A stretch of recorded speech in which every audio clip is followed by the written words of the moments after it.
नमस्कार दोस्तों, अवरल टाइम्स में आप सभी का हार्दिक स्वागत है। दोस्तों, केंद्र सरकार लद्दाख में संविधान के अनुच्छेद 371 के प्रावधानों को लागू कर सकती है। अगस्त 2019 में अनुच्छेद 370 के निरस्तीकरण के बाद जम्मू कश्मीर को 2 केंद्र शासित प्रदेशों में बदल दिया गया था, जिसमें एक जम्मू कश्मीर और दूसरा लद्दाख है।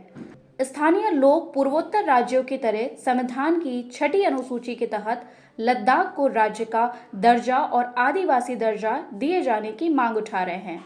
इसके अलावा स्थानीय लोगों के लिए नौकरी में आरक्षण और लेह और कारगिल जिलों के लिए संसदीय सीट की मांग भी की जा रही है। लोग इसके लिए प्रदर्शन कर रहे हैं।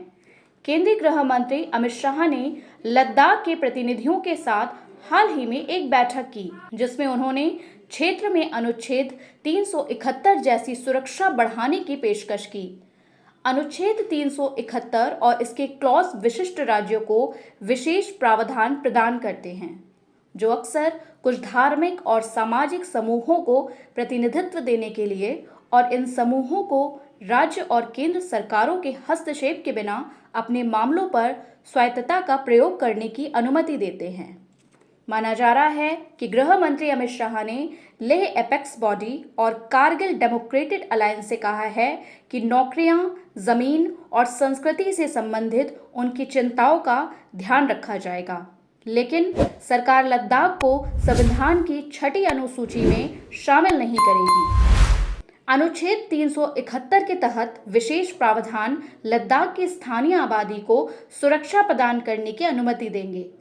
संविधान जब लागू हुआ तो अनुच्छेद 371 के तहत महाराष्ट्र और गुजरात में कुछ क्षेत्रों के समग्र विकास और सरकारी खर्च की जरूरत का आकलन करने के लिए विकास बोर्ड के निर्माण की आवश्यकता थी। अनुच्छेद 371 ने महाराष्ट्र और गुजरात को विशेष प्रावधान दिए। अनुच्छेद 371 के तहत अन्य राज्यों से संबंधित क्लॉज को बाद में संशोधनों के जरिए शामिल किया गया।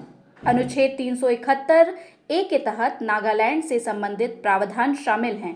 संसद ऐसे कानून नहीं बना सकती जो नागाओं की सामाजिक, धार्मिक या प्रथागत कानूनी प्रथाओं या राज्य विधानसभा की सहमति के बिना भूमि के हस्तांतरण और स्वामित्व को प्रभावित करते हैं। अनुच्छेद 371 जी के तहत मिजोरम के मिजो वासियों को भी इसी तरीके की सुरक्षा प्रदान की गई है।